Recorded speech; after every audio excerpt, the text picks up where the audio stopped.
सो hello students, good afternoon friends, कैसे हो आप लोग। Welcome to my channel SM education.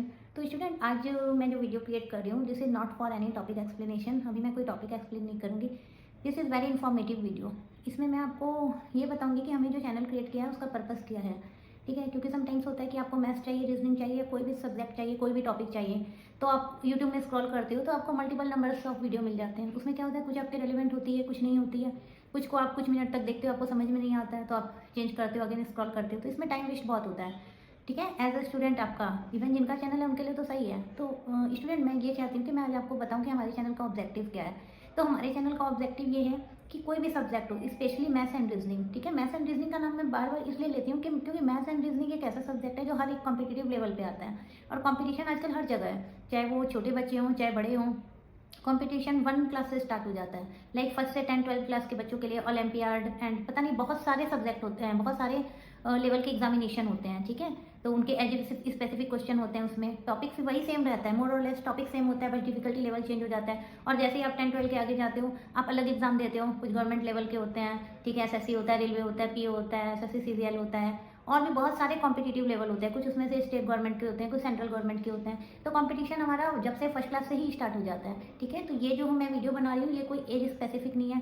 Even मैंने जो जो चैलेंजेस फेस किया, जब मैंने कंपटीशन एग्जाम मैंने भी बहुत दिए हैं। ठीक है, तो जो मैंने चैलेंजेस फेस किए हैं, या आज के डेट में जो बच्चे चैलेंजेस फेस करते हैं कि किसी टॉपिक में उनका बेसिक क्लियर नहीं है, और अगर वो ट्रिक सीखते हैं तो फिर वो ऐसा ट्रिक सीखते हैं कि ट्रिक एक बार आप भूल जाओगे, तो फिर इसलिए बेस्ट यही रहता है कि हमें ट्रिक तो सीखना ही चाहिए, बट ट्रिक के साथ साथ हमें कॉन्सेप्ट भी क्लियर होना चाहिए। क्योंकि पता तो आपको रहना चाहिए ना कि वो ट्रिक कहाँ से आया। सपोज दैट आपने कोई ट्रिक लर्न कर लिया, जैसे मैं देखती हूँ आजकल बहुत सारी वीडियो ट्रिक्स वाली आती है कि आप लेफ्ट के नंबर में राइट प्लस कर दो, किसी दो नंबर को मल्टीप्लाई करना है, 99 से जो एंड होता है 9 से एंड होता है। तो वो आप एक बार तो देख लोगे, एक बार तो आपका टाइम बचा जाएगी, पर जो सिर्फ ट्रिक जानते हैं ना वो भूल जाते हैं ट्रिक बहुत जल्दी। इसलिए आपको उसका बेसिक भी सीखना होगा, कॉन्सेप्ट भी सीखना होगा, जो ज़्यादा जरूरी है। ट्रिक आप सिर्फ टाइम बचाने के लिए यूज़ करें तो बेटर है, सिर्फ ट्रिक के भरोसे न रहें।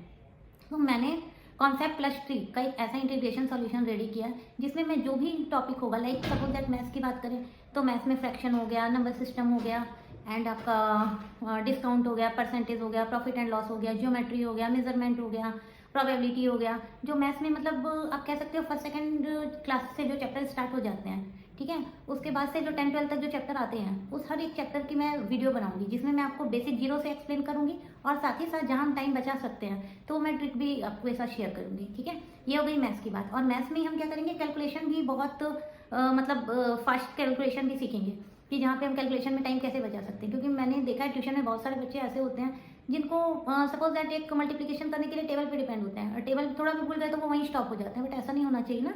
टेबल ठीक है, टेबल आपको लर्न है तो ठीक है, लेकिन आप टेबल पे डिपेंड नहीं रहोगे ना, क्योंकि टेबल तो नंबर तो अनलिमिटेड है, मैथ्स में मल्टीपल्स होके वो तो अनलिमिटेड होते हैं, उनकी तो कभी एंड ही नहीं है, आप टेबल कहाँ तक लर्न करोगे। ठीक है, टेबल बचपन तक के लिए ठीक है, बट आपको एक मेंटली कैलकुलेट करना आना चाहिए कि आपसे कोई मेंटली पूछे तो आप बता दो तुरंत, नंबर को माइंड में कर दो without use of notebook and pen.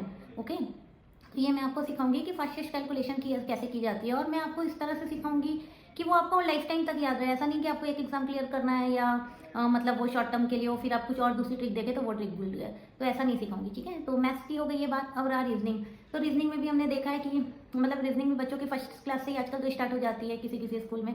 तो उसमें क्या होता है, बहुत बेसिक लेवल होता है, अल्फाबेट सीरीज, एनालॉजी, तो ये सब जो चैप्टर होते हैं वो सब चैप्टर बच्चों को ना मतलब लाइक जितने बुक में दिए जाते हैं, बुक का क्वेश्चन आंसर कंप्लीट करा दिया जाता है, एक्सरसाइज कंप्लीट करा दिया जाता है, बट बच्चों को उतना ज़्यादा बेसिक इसका क्लियर नहीं होता है। ठीक है, तो मैं रीजनिंग में ऐसा मतलब हर एक चैप्टर फर्स्ट क्लास से, मैंने बताया ना रीजनिंग में कुछ ही कॉमन चैप्टर है। जो 12 क्लास का एग्जाम दे रहे हैं, 12 क्लास के बाद जो गवर्नमेंट दे रहे हैं एग्जाम, उनके लिए भी वही आएगा, जो 4th-5th के बच्चे दे रहे हैं उनके लिए भी रीजनिंग सेम है। ठीक है, बट डिफिकल्टी लेवल चेंज हो जाती है। बट जो बड़े बच्चे प्रिपरेशन कर रहे हैं सपोज दैट गवर्नमेंट एग्जाम की, तो उनको भी रीजनिंग जीरो से स्टार्ट करनी है।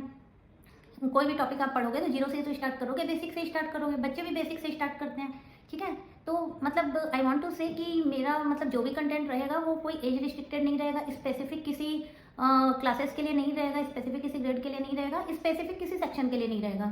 उसको छोटे बड़े सारे देख सकते हैं। कोई पेरेंट्स हैं वो भी अपने बच्चे के लिए देख सकते हैं खुद, और उसको लर्न करा सकते हैं। अगर और कोई बड़े बच्चे हैं जो गवर्नमेंट की प्रिपरेशन कर रहे हैं वो भी देख सकते हैं। अगर कोई किसी कंपटीशन एग्जाम में नहीं है फिर भी वो अपनी अंडरस्टैंडिंग बढ़ाने के लिए देख रही हूँ। मैं अपनी वीडियो हिंदी में बनाती हूँ, मतलब मैं कोशिश करती हूँ कि इंग्लिश हिंदी दोनों में हो, बट मैं हिंदी पे ज़्यादा जोर देती हूँ क्योंकि एक्चुअली हमारे ये जो सेशन चल रहा है, तो इसके कोई टारगेटेड ऑडियंस नहीं है कि किसी स्पेसिफिक को हमें शो करना है। मैं चाहती हूँ मेरी वीडियो से हर एक को बेनिफिट हो। तो और बहुत सारे लोग आज के डेट में भी ऐसे हैं जो इंग्लिश नहीं जानते हैं, ठीक है, तो फिर वो कंटेंट उनको समझ में आएगा कि नहीं, इसलिए मैं कोशिश करती हूँ कि ये मैं बाईलिंगुअल ही यूज़ करूँ या तो हिंदी रखूँ। तो आप मुझे एक बार कमेंट करके बताना अगर कोई वीडियो है या कोई टॉपिक है जो आपको लगता है कि नहीं मुझे सिर्फ इंग्लिश में बनाना चाहिए, ठीक है, तो मैं वो इंग्लिश में भी बनाऊंगी। बट अभी मैं ऐसा इसलिए करती हूँ कि ताकि सबको वीडियो को समझ सकें, ठीक है। तो मेरा स्पेसिफिक इस वीडियो को बनाने का मेन पर्पस यही था कि मैं जो भी कंटेंट ला रही हूँ वो हर एक के लिए स्पेशल होना चाहिए, ठीक है।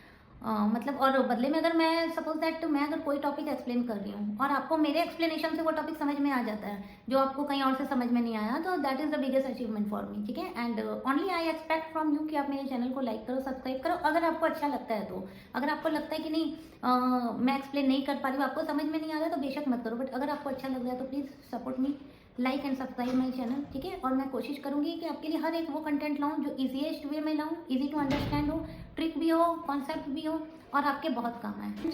Thank you so much.